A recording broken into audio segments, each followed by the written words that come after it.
Welcome to this week's episode of the Jewish Diaspora Report. On this week's episode, we look into how Hamas doesn't care about Ramadan. Let's get started.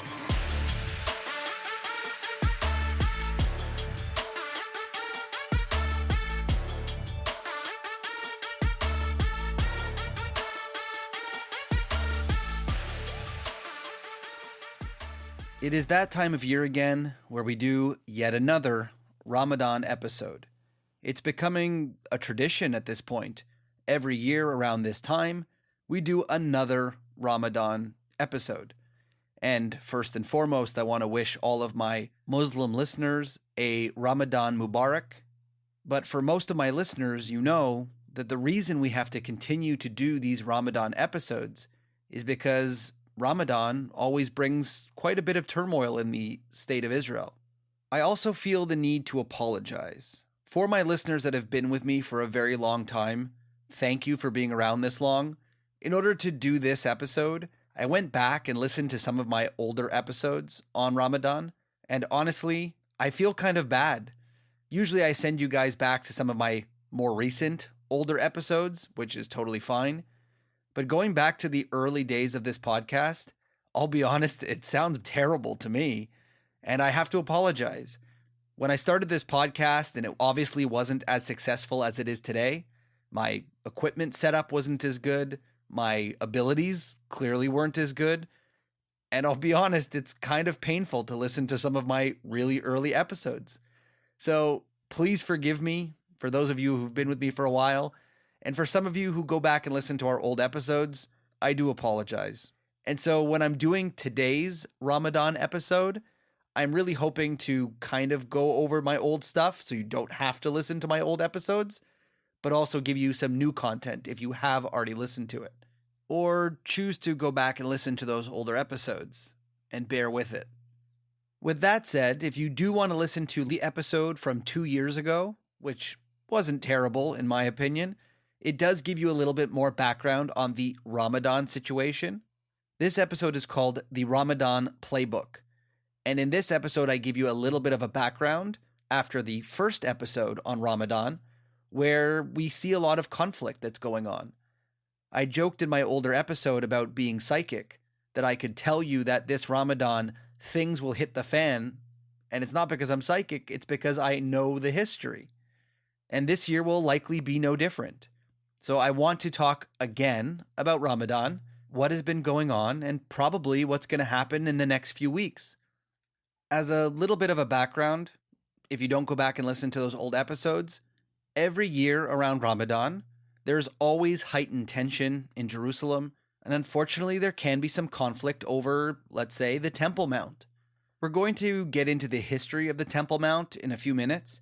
But let's just say that on top of the Temple Mount, where now stands the Dome of the Rock and Al-Aqsa Mosque, the Muslims go to pray on Ramadan. And every single year, you'll find out why, there is conflict. And this year will likely be no different, especially considering that Hamas is currently at a war with Israel and will find any excuse to rally their troops against Israel. And Ramadan has been a historical gold mine for getting people to turn against Israel. But let's go back and get to the heart of this issue, which is the Al-Aqsa Mosque, or what we Jews call Temple Mount. If you've seen photos of Jerusalem, you'll see that big golden dome. It sits upon a very large platform. That platform was created by Herod, the king during the Roman Empire, who remodeled and rebuilt the Jewish temple, which once stood on that exact same spot, to be much larger and literally a wonder of the world. So the Western Wall today that you see is a retaining wall that was filled in around a mountain in order to create this platform, which was then eventually destroyed by the Romans, and unfortunately when the Romans left, taken over by the Muslims.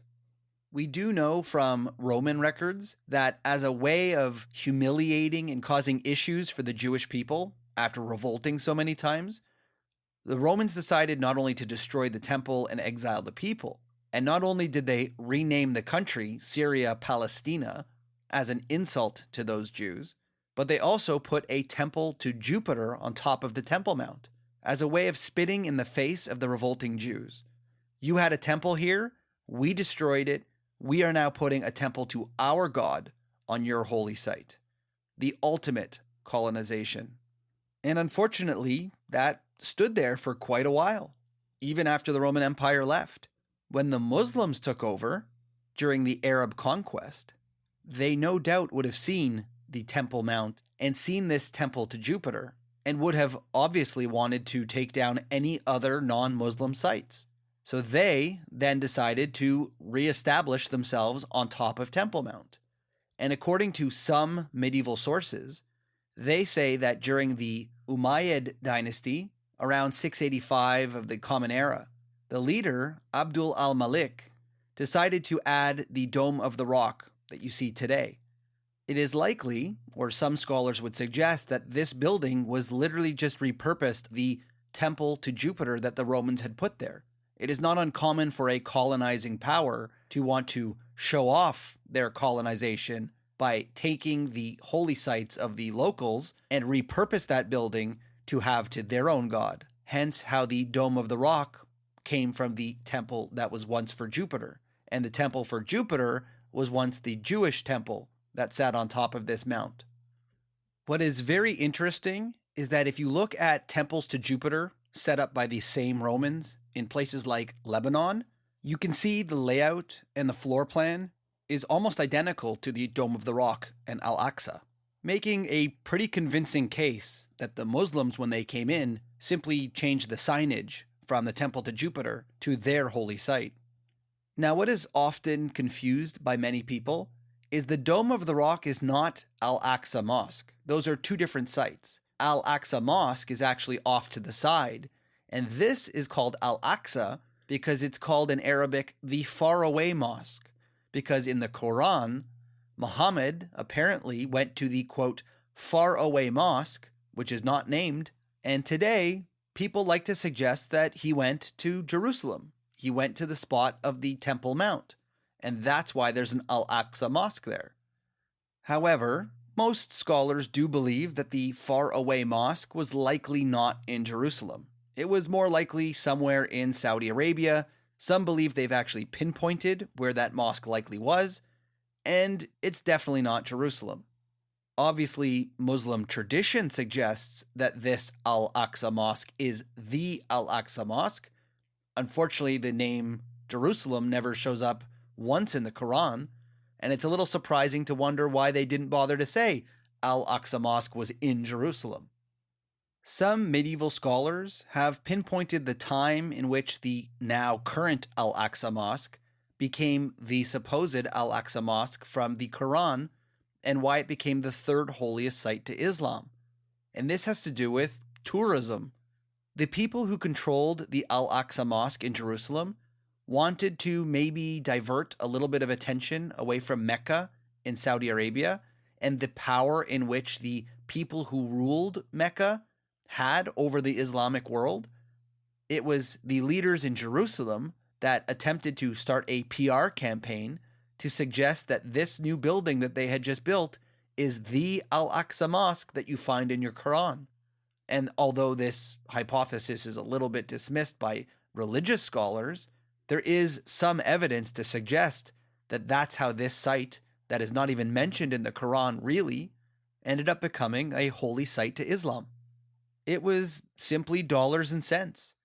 There's a lot of people who are going to Mecca. I want to make my city just as rich and just as important. So I say that there's a mosque here that was mentioned in the Quran.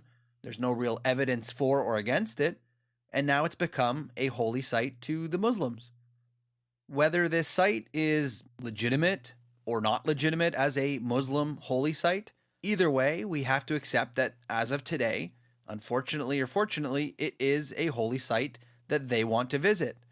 And if you go back and listen to our old podcasts about the Temple Mount, I apologize in advance, I talk about the fact that the Temple Mount has become more and more of a hotspot as Jewish people wanted to be on their holy site, and they used to be allowed on their holy site, but are now being restricted from going to their holy site, and the Muslims use it freely.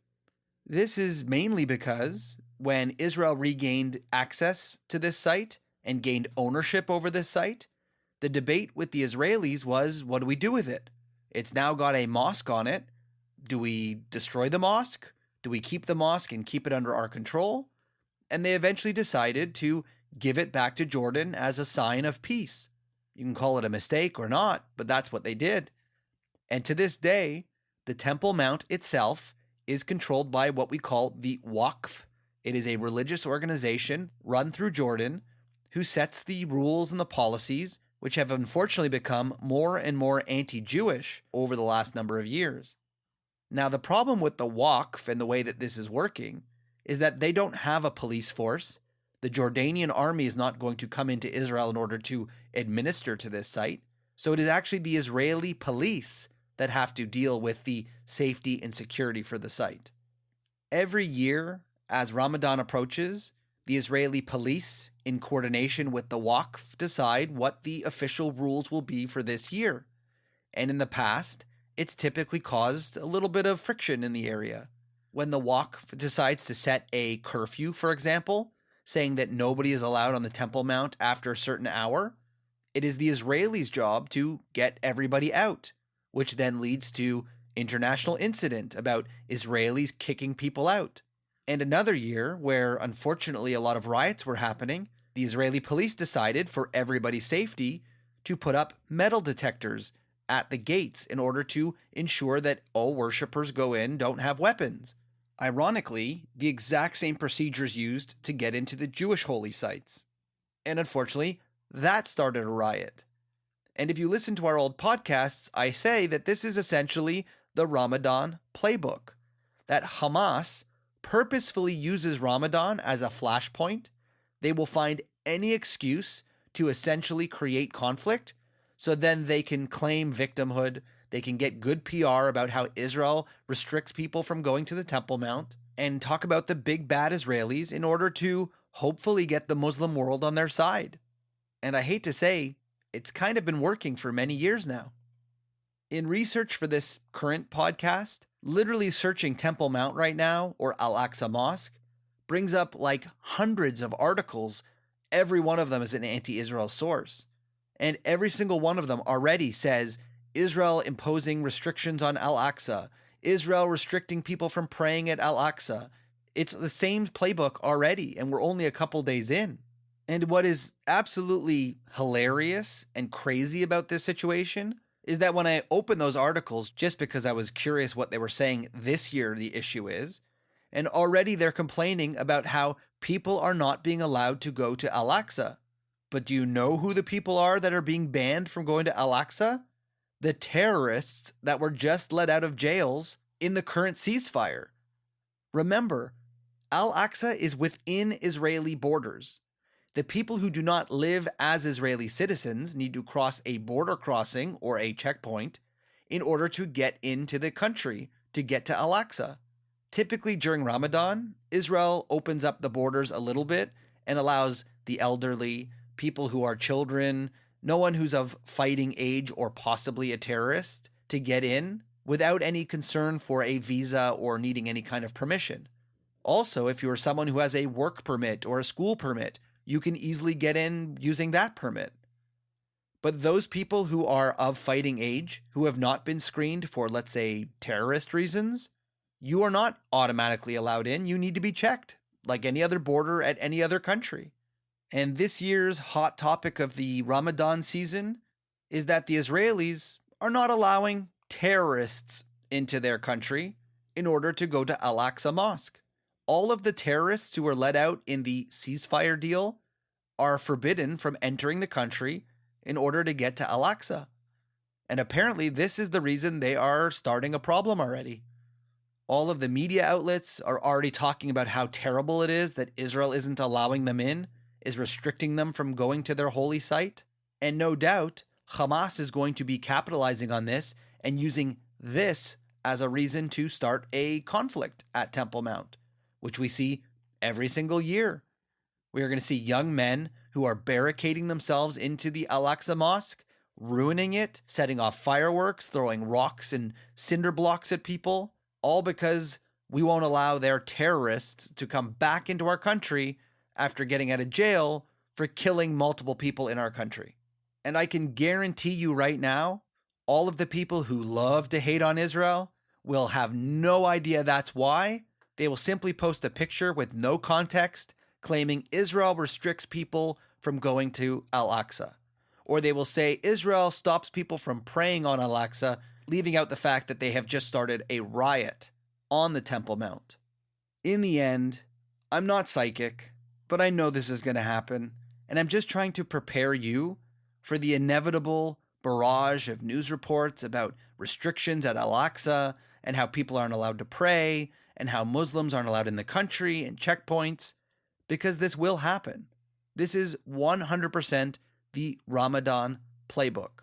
History shows that the Al-Aqsa Mosque on top of Temple Mount was purposefully created first by the Romans and then by the Arabs in order to show their colonizing success over the Jewish people. And that hasn't changed in thousands of years. The Al-Aqsa Mosque has become a symbol for the Arabs. It is a call to arms for Hamas. This is the final stand, according to them. It is not an accident that when they did October 7th, they called it the Al-Aqsa Flood as a rallying cry. For every day that Al-Aqsa sits on top of Temple Mount, and the Jews are very often restricted from visiting, especially during Ramadan, it shows the Arab world their superiority over the Jews. This is a purposeful symbol and sign, and Ramadan is the center point of that sign, when the Jews are most restricted on Temple Mount, and it's a sign that they control our holiest site. This is the ultimate sign and symbol of their colonization and superiority over the Jewish people, in their mind. And Hamas takes advantage of this. Hamas will no doubt use this situation, as they do every year for Ramadan, to get their people in Judea and Samaria especially, because those people actually can get into Israel, in order to cause chaos, to commit terror.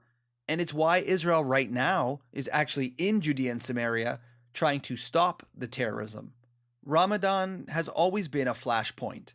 It has always been a difficult time for Israel because they have to weigh and struggle between giving the people the rights to go to their holy site, a holy site that Israel maintains for safety and security, with also maintaining the safety and security of their own country and their own people from Hamas and their supporters who are actively trying to harm Israelis and will use Ramadan as a great excuse and a great method.